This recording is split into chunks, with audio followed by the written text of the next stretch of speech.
Okay, so we're just going to wait until people trickle in. Welcome, everybody.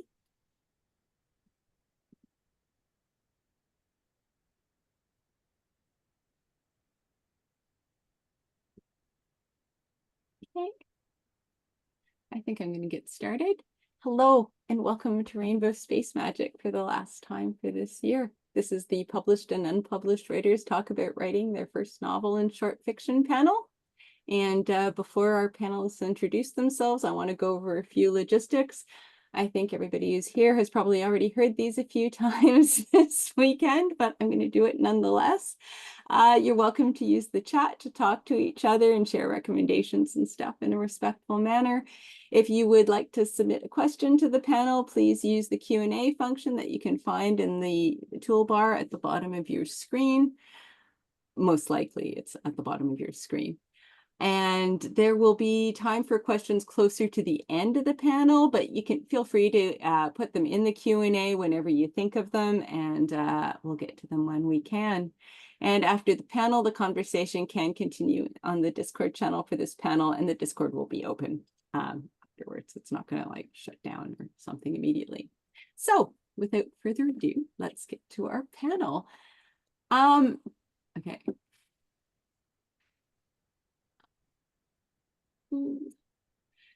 So we're going to do introductions first. As I said, this is about published and unpublished writers talking about their first novel or short fiction. So I'd like everybody to, we'll go around for introductions, with particularly highlighting where each of us are on our publishing journey. Stephen, do you want to begin?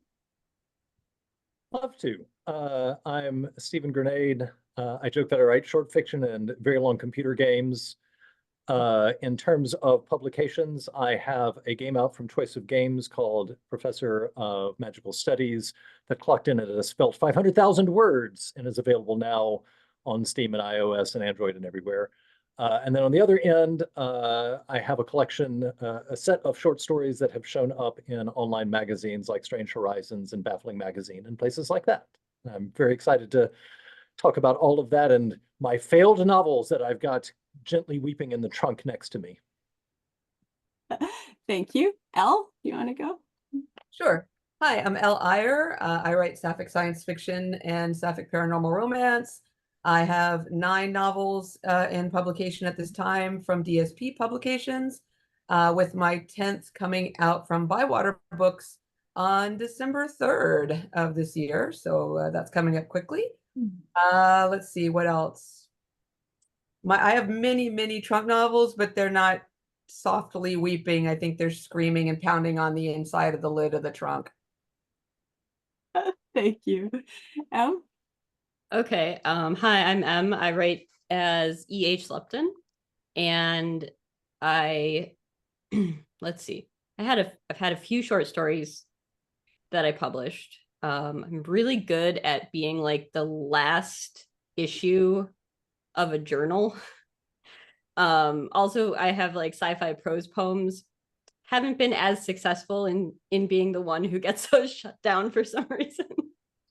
But like a couple of them, like, you know, let's see. I had a novella that came out in 2014, which is now free on my website because that press just shut down, but like after 10 years. So, and I'm a novelist. My 3rd novel comes out in like 2 weeks. I'm self-published. I guess I have a small indie press called Winnowing Fan Press. And a lot of trunk novels also. Thanks. And I'm Monique. I write lesbian science fiction, some climate stories as well. I've had about 10 short stories published over the last 6 or 7 years. And I also have many trunk novels, and I, for whatever reason, continue to think that I want to write a novel more successfully, and always have one in process, as I do right now. So that's where we are. Okay, So we're talking about writing our first novel or first, published piece of short fiction. But what do we mean by that when we say that? So we're going to discuss the difference between what we'll call first attempts, first near publishable attempts, and then for those who've been published in a specific, getting to publication. So what do those different types of stories look like to you, or those different, parts of the process, and how has your own journey reflected this sort of thing? Elle, do you want to go first? Sure. I think one of the biggest misconceptions among new writers is that a lot of times an author's debut novel will be publicized as this author's first novel. And it sends that message of, wow, this person wrote a single book and boom, it went to the big five. And it's, it's this big deal. And they must have had a 6-figure advance. And no, there's probably 5, 6, 7, 8 novels behind that one that just never made it all the way to publication. And so I think it's very misleading for a lot of people because, yeah, it happens, of course, but I think that for many of us, it takes a few. So, I mean, of course, my first novel, I wrote it in high school and it was complete. I did complete. I think it probably was about 50,000 words, maybe. It was about as cliche as you can get. It had twins, it had a treasure, it had, mistaken identity and all those wonderful things, which independently would have been great, but you put them all together in the same book. And yeah, you can see where my influences were, followed by an absolutely disastrous book in college because MFA professor who wouldn't let you write science fiction and fantasy. So I'm trying to write the great American novel and I can't do it. It was a mess. And then of course, the ones that were on the way to getting an agent, the 4th one that got an agent, the 5th one that finally sold. So it was a while before there was actually a viable product in my line of not viable manuscripts. Okay. Em, do you want to go? Yeah. Gosh. So I want to say that I wrote my first novel in about 2006. So like 2006, 2007, like around the time I had graduated from college. And it was like a mystery novel because that felt like a very straightforward way to have a plot. Like I had been an English major and done a lot of creative writing and stuff, but like people never talked about how do you make a plot, like what are story beats or anything like that. Like it didn't occur to me that these were things that you had to learn about writing. It felt like a book was just a thing that you could come up with and you would write it down potentially in a haze, like like Jack Kerouac, like just sitting there up all night on speed, and then you'd have your book and whatever. So it's like I did a lot of drafts of that particular novel because I was very attached to it without ever necessarily fixing, I think, the central plot problems.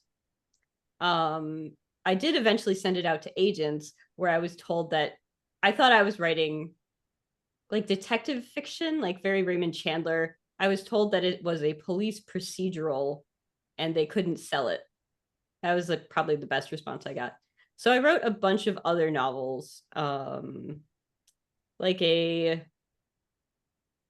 non-mystery mystery where like there was a person going on a search like for her father, but so there wasn't like a crime or anything necessarily involved, but she was definitely trying to use those beats again. There was like a sci-fi dystopian novella about a lesbian detective and a robot who thinks he's Sherlock Holmes. That was pretty good. I'd read that. Yeah, me too. And then a couple of books about what my husband eventually called the gayest bookstore in London. It's set in like the 1880s. And was kind of like a caper. And so I like, as I went along, I think I was getting closer and closer to this idea of like, this is how like the shape of a story looks. And finally, when I wrote what became my debut, which was Dionysus in Wisconsin, it felt like there was an inner tension, even from like the first draft, that was like things that had come up in this chapter, like came up at the end and were relevant, and like pieces sort of fell into place. And like I could tell, even though like the first draft, I often do like a very fast and kind of crummy first draft, but I could tell that there was like an inner logic that worked really well with it. So yeah, I'd love to tag on to that because like one of the things I had to learn is that there is a stark difference between publishable and published when it comes to any kind of traditional publishing, that you can absolutely get to a point where you are producing novels or short stories or anything that could absolutely be published, but can't necessarily find a home because of market constraints or timing or things like that. You know, one of the best known online science fiction magazines, Clark's World, has an acceptance rate that is lower than Harvard. They accept like under 1% of the stories that get submitted to them. I, as part of my other side hustle, is co-editing a magazine of flash fiction and poetry. And one of the things looking at our slush that really drove home is that there's way more stuff out there that is really good and could be published than we can publish. You know, maybe we've already gotten a story about mushroom witches that we've published, and we don't want to become Mushroom Witch Monthly. I had a novel that I had some agents very interested in. One of them did a revise and resubmit. It was a science fiction sort of playing with the boundary of like quote unquote hard science fiction, but with actual people in it. And she came back, she's like, I love this. I don't think I can sell this. The market isn't in a place where there's space for this right now. So that falls into sort of like the publishable but not published bin. I started really in junior high because I liked short stories, writing a bunch of short stories, and it was long enough ago that I was sending them out in the mail and then had to explain to my parents because I just like went to the list of magazines that publish short fiction and looked at which ones paid the most, which is how I had to explain to my parents why I had a letter from Playboy magazine. Because I didn't know, I'm like 15, I'm like, they pay like 20 cents a word or something. Here, have a short story. But it took a while for me to sort of figure out, like, even with the shape of the novels, especially with the shape of short stories, which are very different than novels. They're not like just shorter novels. But in both cases, sort of figuring out how to structure them. I love the discussion, you know, like of what are the beats? What amount of space do you have? How do you have something that provides an experience to people that they will take away with them? And that really didn't start happening for me until like the mid 2010s. My first published short story was 2019, so a very long time. Yeah, I think that's really interesting. So I'll, continue on from that. So I started writing as a kid, but I did write some short stories, but I wrote mostly poetry, which you might imagine was horrifically bad. I was a big, Arthur Rimbaud, Jim Morrison sort of fan. So you can sort of see how that probably went, and you'd be correct. So I continued to, sort of write into my 20s and that, but I was busy with a lot of other things and a lot like academic things and that sort of, so my writing was more in that. So it wasn't until my son went to school full time, which was like in 2005, 2004, that I decided I was going to like reapply myself to writing, and I was really going to sort of focus on some of these story ideas that I'd been having that I wasn't, I was barely like toying with and that. So then I spent a while writing literary fiction, and I'm not sure why I decided, I read all sorts of fiction. I don't know why I decided that literary fiction was what I wanted to write, but that was what I did. And I wrote some novel length stories, and then I wrote a bunch of short fiction, and I did actually have a handful of those published in zines and small online magazines and that sort of thing. And and it was good practice. Like I'm not going to completely diss my lit fit background. It was really useful, and and it was, I was writing quite a lot, so it was really helpful in that respect of spending a lot of time on it and that. And then I was starting to sort of experiment with writing genre stuff, which I've always read a great deal of, both science fiction and mysteries. I love mysteries. And so I tried to write mysteries, and as much as I love to read mysteries, I seem to be incapable of structuring a mystery as a story. I really, not that I didn't have ideas, but I really struggled with that, and pretty quickly decided that I probably really wanted to just write science fiction. And I think I was correct. Like, this is what I do really enjoy. And it sort of ties together for me a lot of stuff that I like to do. A lot of my writing is very research focused. When I was writing literary fiction, a lot of it was historical, or bringing in historical or specific setting elements in that. So my science fiction is also very research oriented, and so that has sort of worked out well for me. So yeah, so it brought together a lot of stuff that I liked in a way. So all of that to say, all of that first attempt, like that early non-science fiction stuff, did actually really help in the end. I think it told me what I didn't like to write, for one thing, or what I, don't seem to be, really well inclined to produce anyway. But it all felt very awkward in that. And then I think you said this, but like that feeling you get when, you were talking in reference to novels, but like knowing, and I with short fiction, there are stories that I write and I know they're good. Like I know they're like publishable good. And, and that, is something that came with time, but it's like, it's a really great feeling to write something and think, yeah, like, no, this is good enough, and I do slush reading for a couple of places, including the magazine that Stephen is at. And that's helped me sort of get that sense of what is that publishable, right? Like what is near publishable and what is really publishable. And yeah, so yeah, it's a great feeling though, like when you write something and you sort of go like, yeah, no, that's it. And even if it doesn't get published, because like, as we've, all been saying, like, there's not always a market for, it may be very good, but that doesn't mean that somebody else is going to have a place for it. Or it may take a long time to find the place that wants what you're doing, right? So yeah. Okay.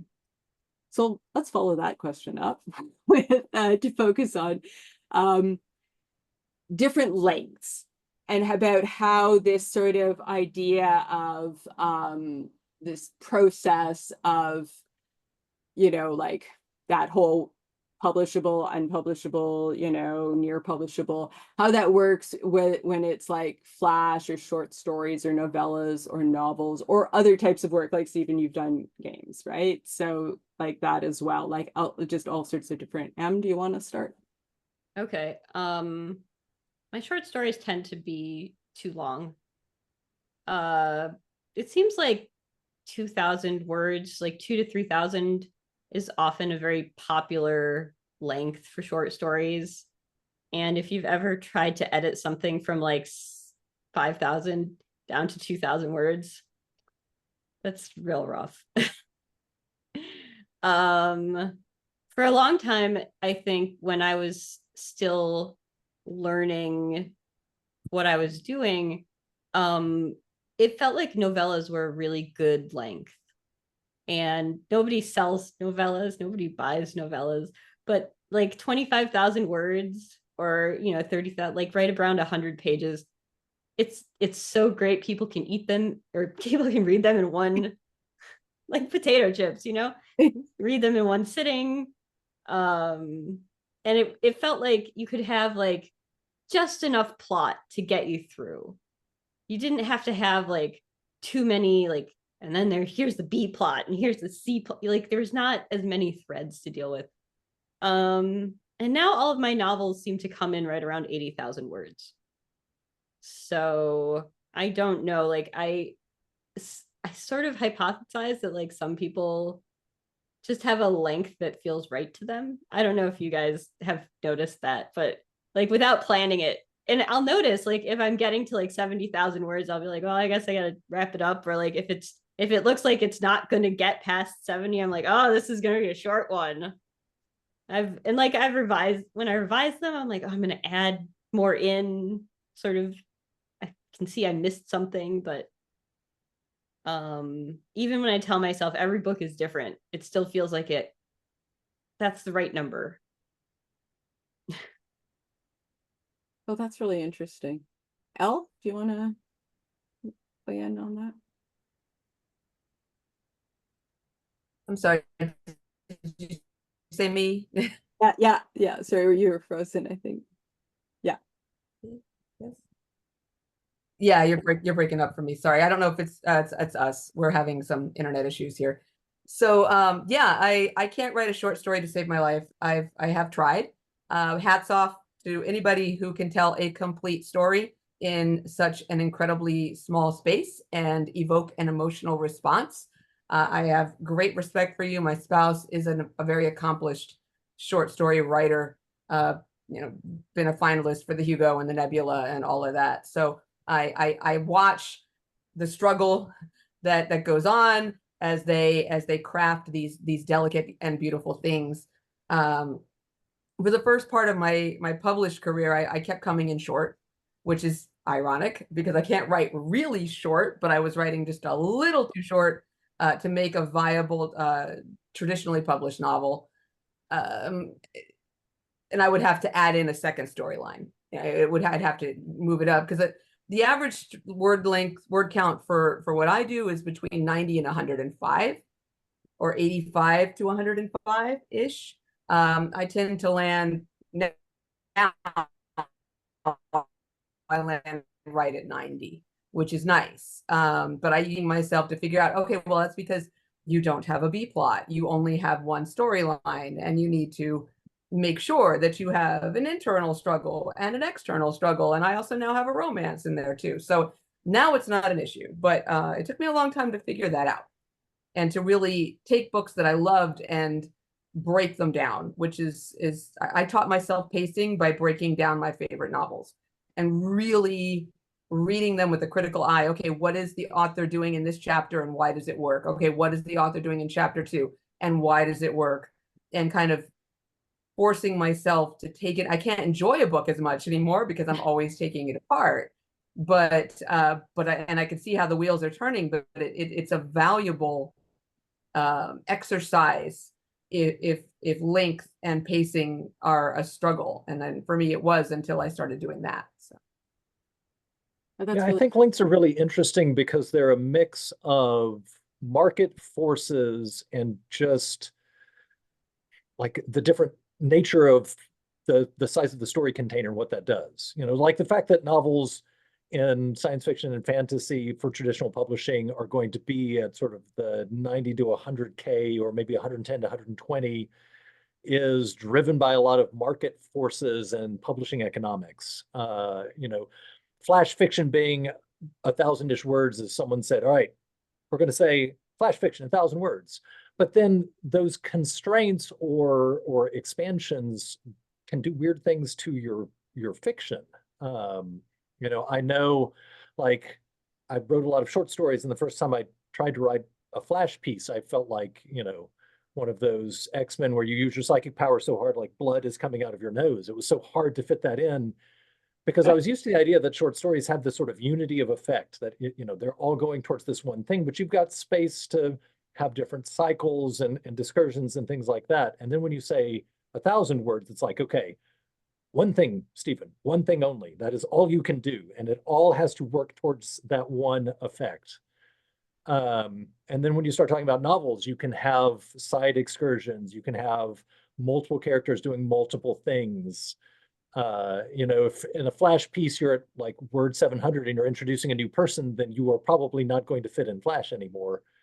Or, you know, have the thing where you write a short story and everyone's like, yeah, this feels like a novel, which is just such wonderful feedback to get. It's like, oh, I tried to put it in this this little tiny cup, and it's got to be in a giant tub and like a big thing.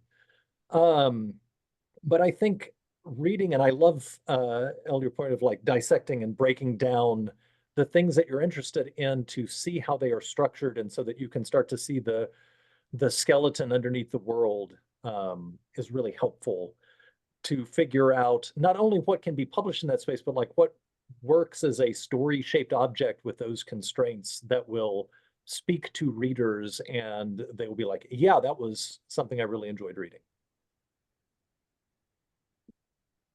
Yeah.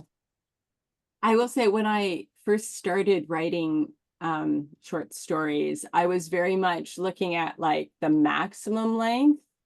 And like I don't know why, but it was, like I think it was a bit of a mindset from like a more academic environment where it's like, the maximum length is X, and then you're writing like to that length, right? Because you're probably going to have to like squeeze things together or whatever to get in, that 10,000 words or 7,500 words or whatever.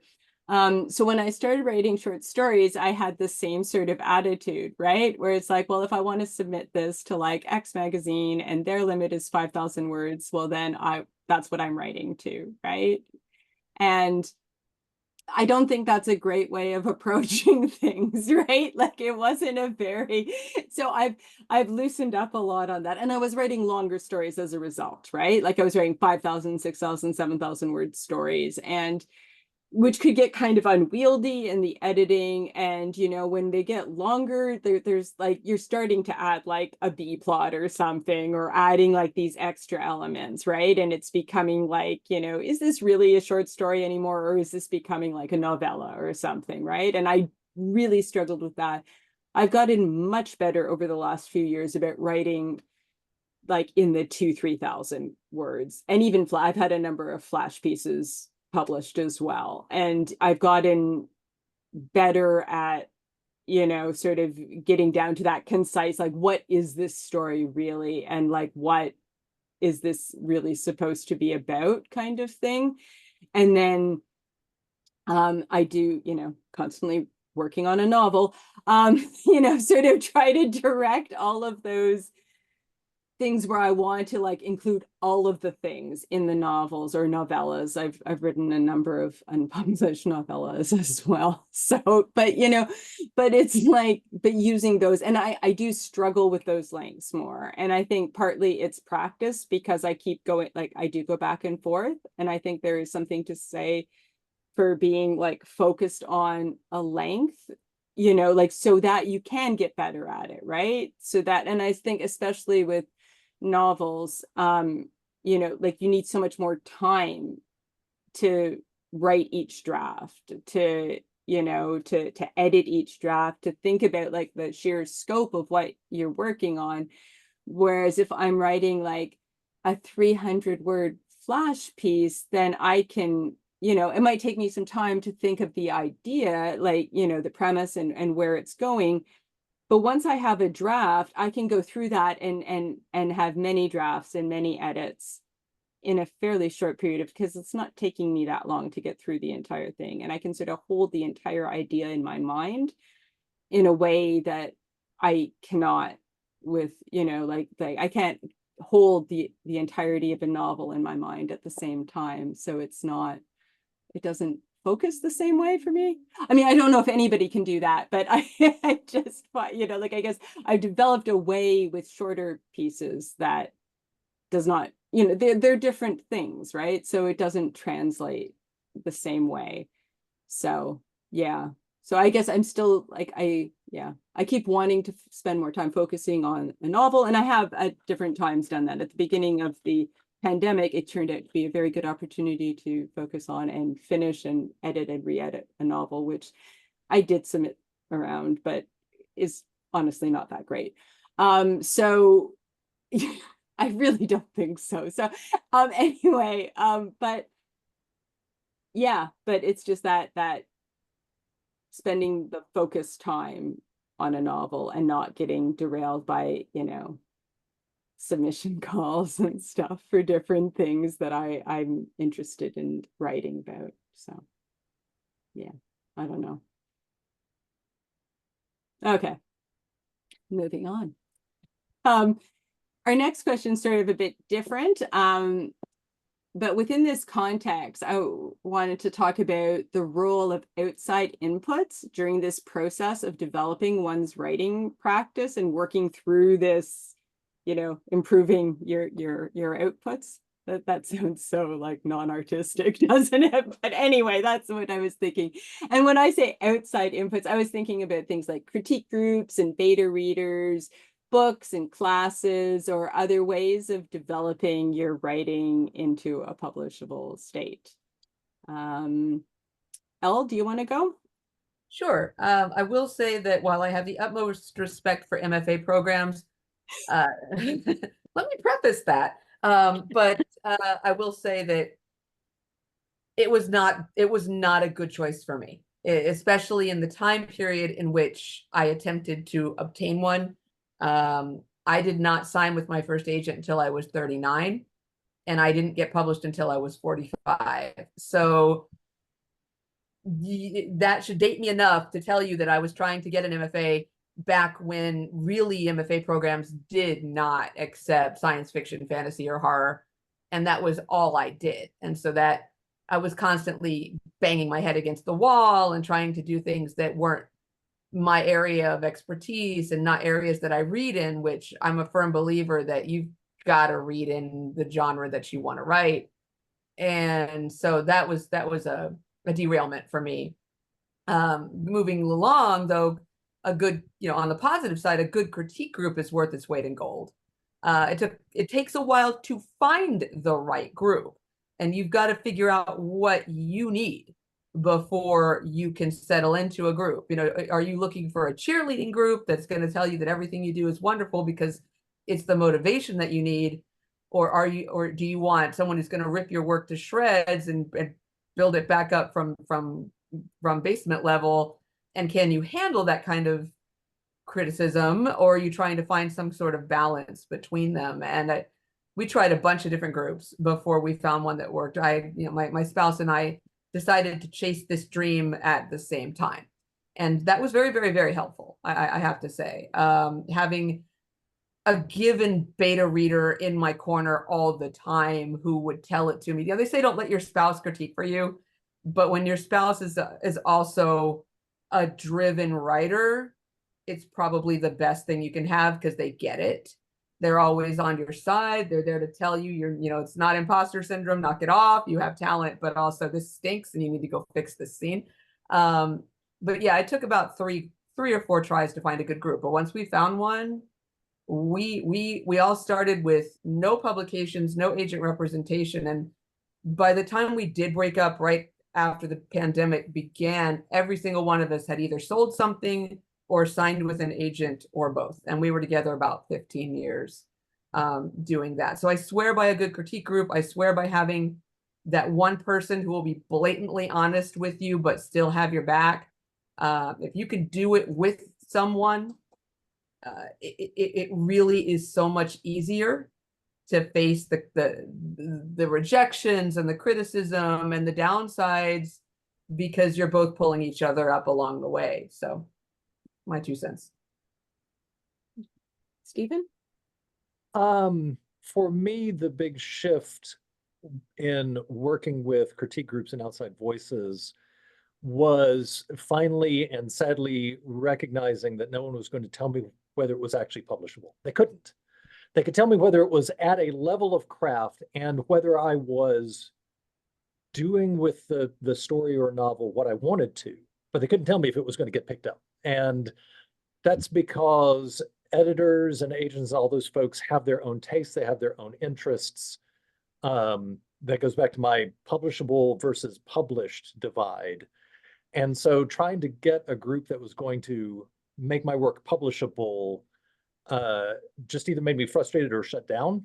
And instead, what I had to eventually come to was that at its heart, writing isn't fungible. You don't just go to Walmart and buy 3 fantasies and a science fiction. Like you want the voice of the author to come through, and you want what that author is writing. And they're not, swappable. So finding a group that helped me really hone that and to say, this doesn't quite sound like what you're trying for, or this isn't working for me, without being like, and therefore, because your commas have splices, they cannot be published, which was not helpful, was really sort of key. I think it can be easy, if you're not careful as you're trying to chase, hey, I want my stuff to be published, to pay attention to a lot of voices that aren't necessarily going to help you figure out your own, or who will promise an approach that will definitely absolutely get you published when I don't think anyone can do that for you. So I've really gotten to wanting a synthetic approach, like synthesis, like you pull in a bunch of different approaches and inputs and opinions and figure out, okay, try this. This doesn't work for me. I tried this, it kind of does. And also recognize that my own process has changed, from novel to novel and story to story. Every piece of work that I create sort of teaches me how to create it in the process, which is incredibly frustrating.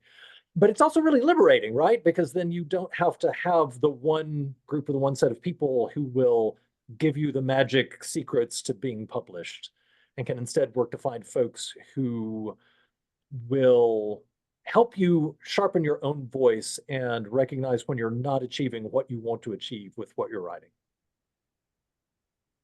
Yeah. I want to jump off of that, because what you say about like nobody can actually tell you when the thing is publishable. It's like, it's been driving, as I've been like doing like the last edits to my novel, it's been driving me crazy that like essentially the buck stops with me and I have to be the one who makes the call that this is good enough and it's ready to push it out the door. And like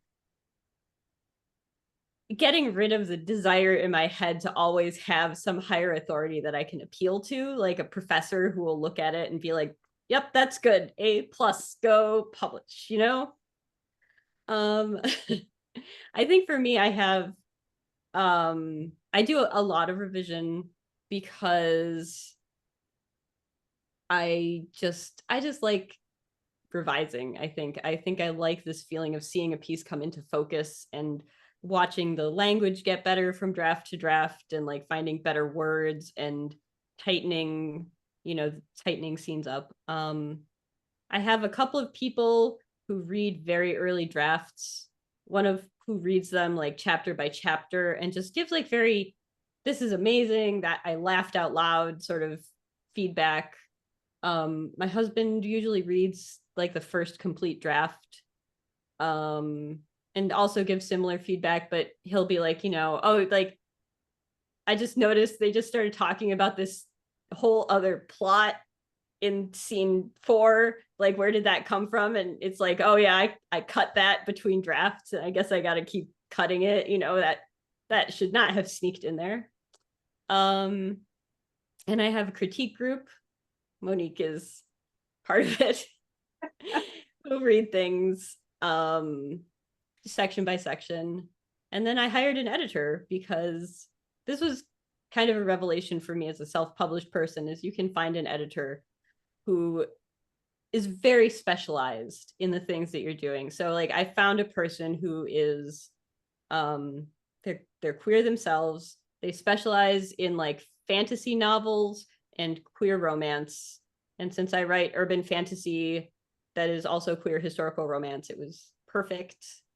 And they live, like I'm writing about the Midwest and they live in the Midwest.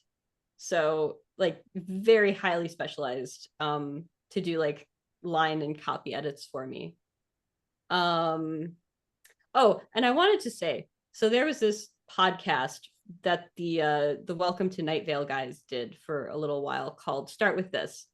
And they have a very good episode about critique that I always recommend.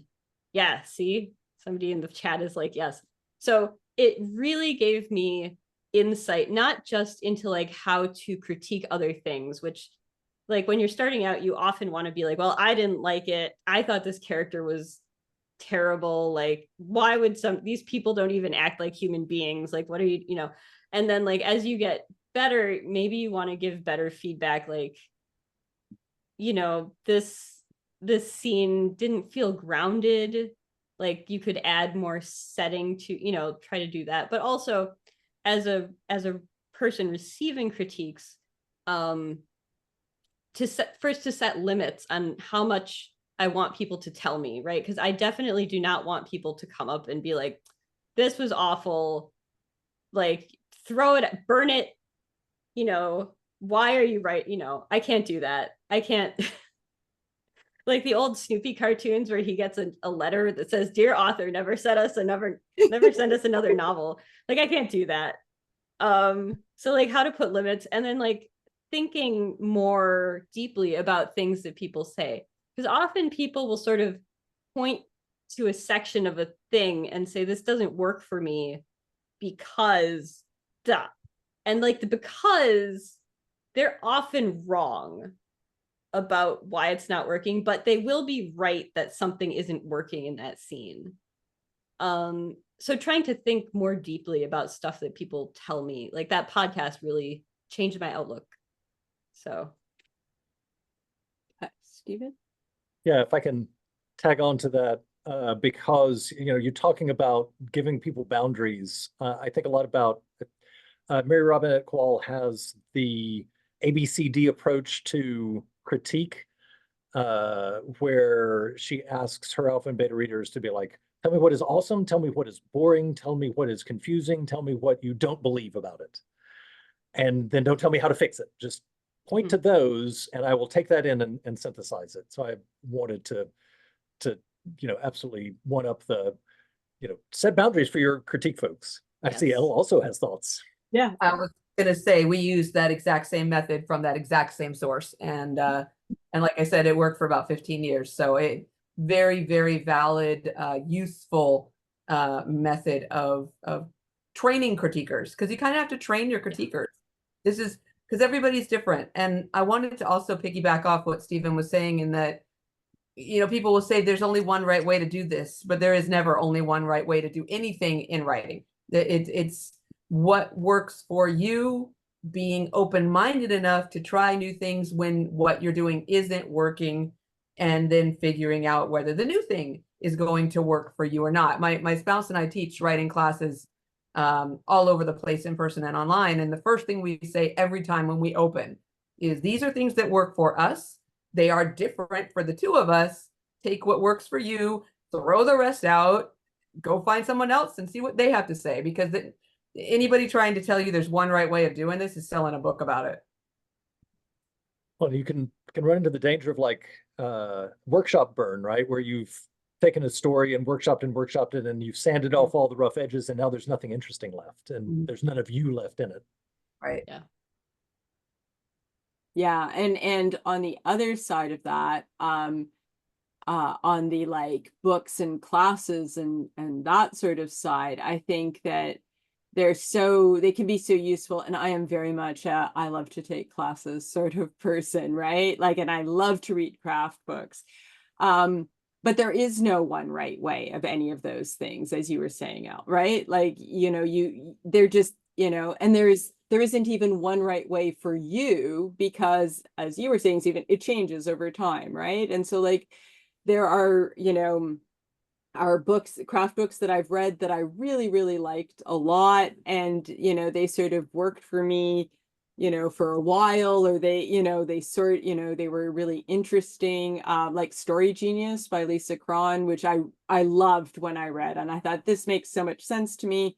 And I thought through it a lot in that, but it doesn't work for me in like a practical way, like I like the ideas in it, but like I didn't find it like easily applicable to what I wanted to do, right? Like just in the language and all of that and that sort of thing. And it's the same way I've taken classes with writers that I really admire and whose work I really like, but it doesn't always match with the way that you work, even if you like what they produce, right? So there's all of this, sort of finding what works for you and, and being open-minded, because it isn't linear. It's not like you find it and then it's like, oh, I can do this forever. because it doesn't work that way, right? Like, it would be nice if it did, but it's like, so it's a constant, and looking for new inputs and like, different ways of approaching things. And,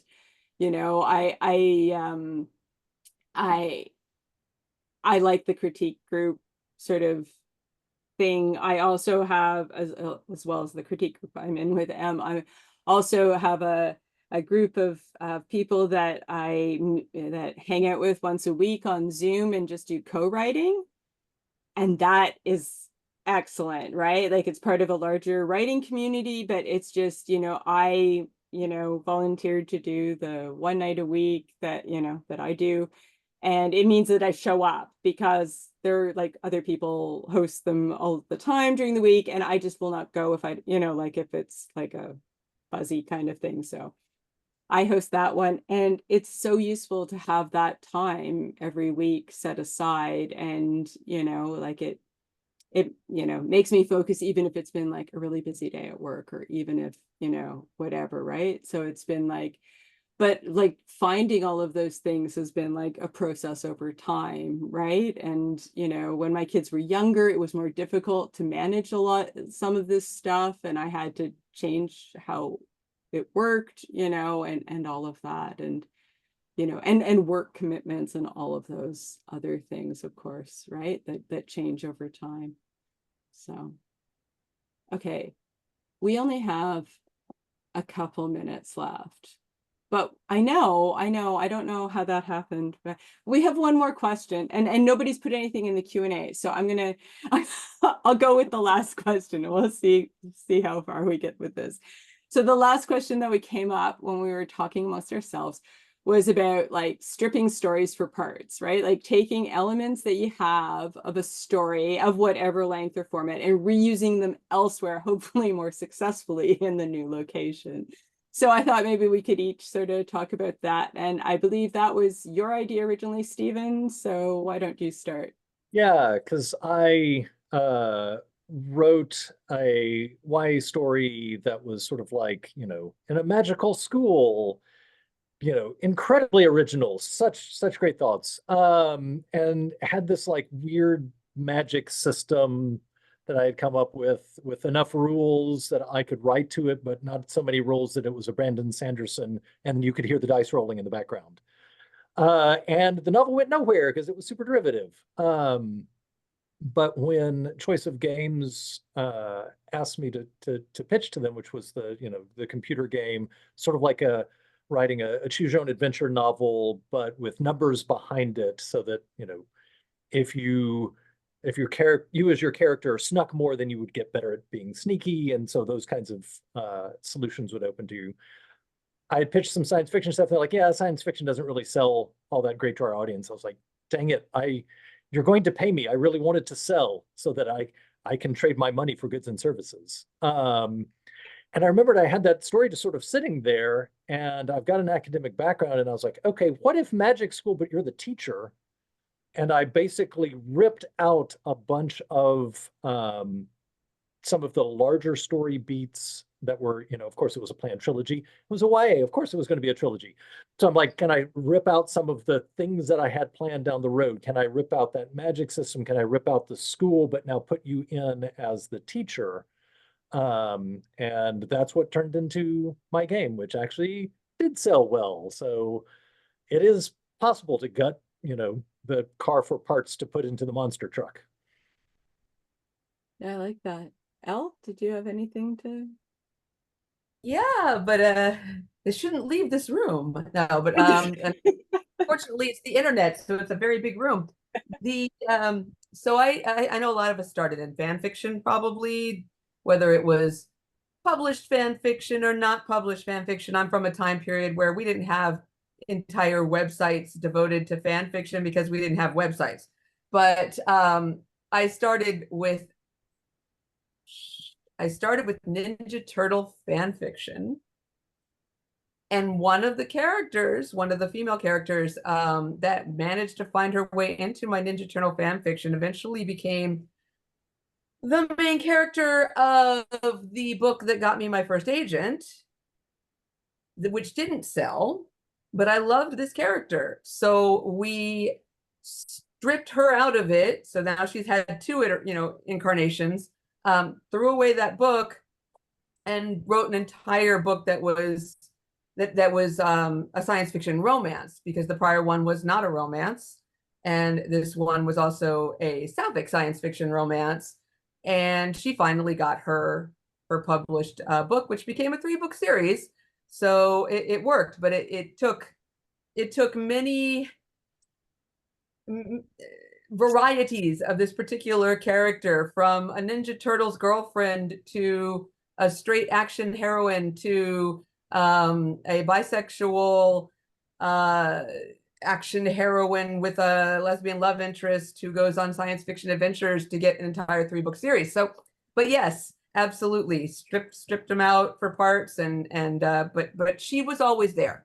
She was always there from the time I was in college writing this fan fiction to the time when I was, well, gosh, how old was I? 49, when she finally got published. And you've got something when it keeps talking to you all the time. Maybe it's just how my brain works, but she was always there. She was in dreams. She was telling me what she thought of the world that I lived in and why it was not right. I could hear her all the time. So I knew she was going to have a life. It was just, how was that life going to take shape? That's great. Yeah. So I have outtake files.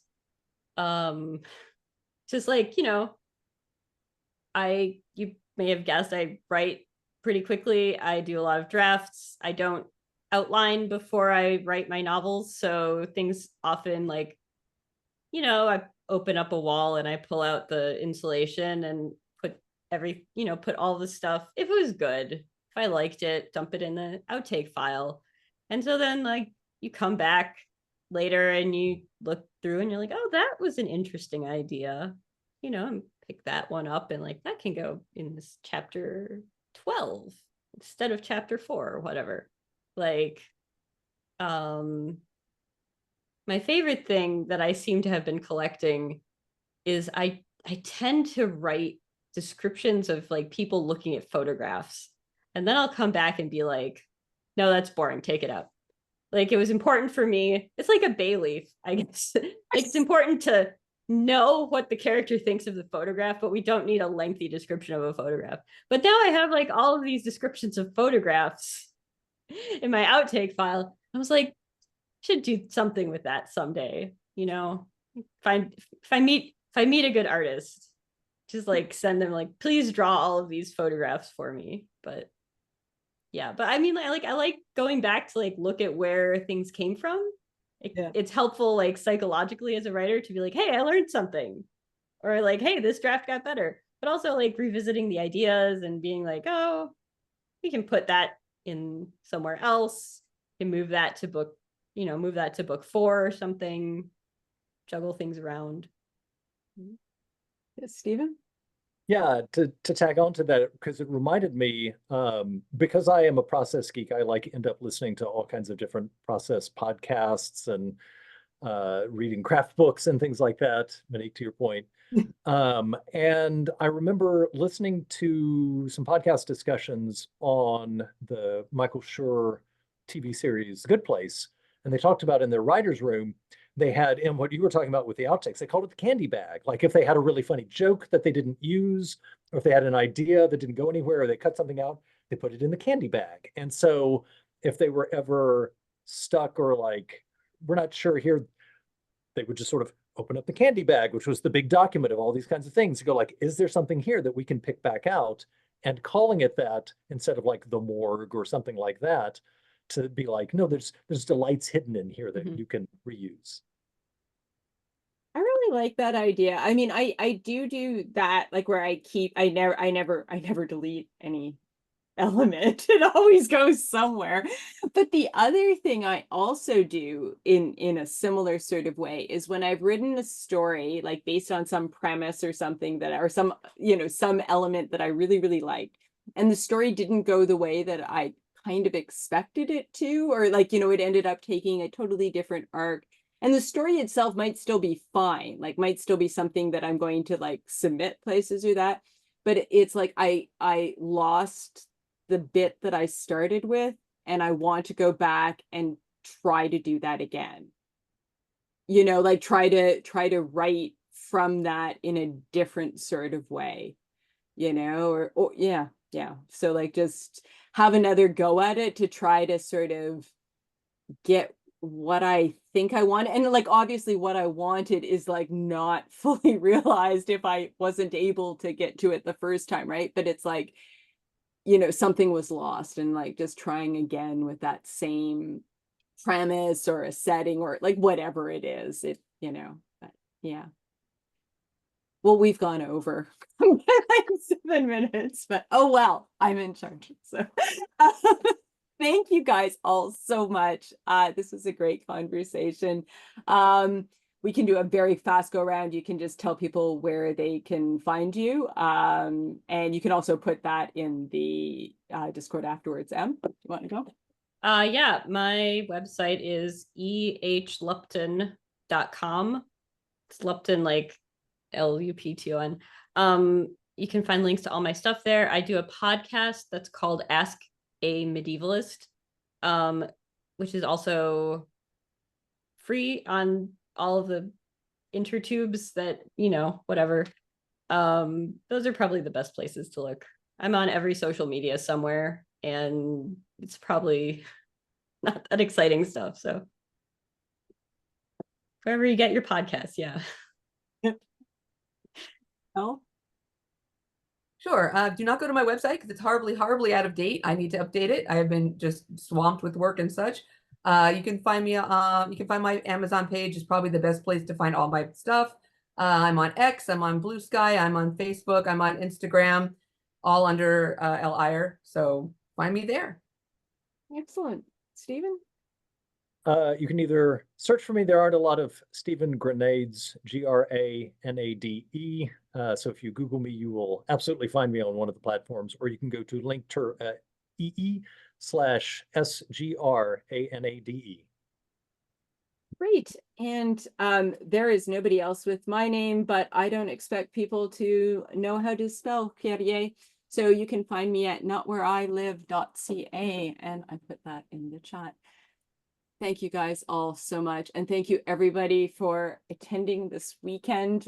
I'm always so happy that people come and enjoy this. We could not do it without all of you, everybody who has taken time for their weekend to attend, all of these amazing panelists here and previously over the weekend. Who have given up their time ahead of the con to prepare and over the last 2 days. And I also want to mention the RSM team who do not get enough attention, but who have been meeting and working on this for months. I want to thank Angie and Heather and Jessica and Genevieve, and thank you all so much. I just enormously appreciate all of this. The Discord is still open. Please continue to use it. Panel recordings will be available over the next couple of days. And my deep thanks again. Thank you all so much.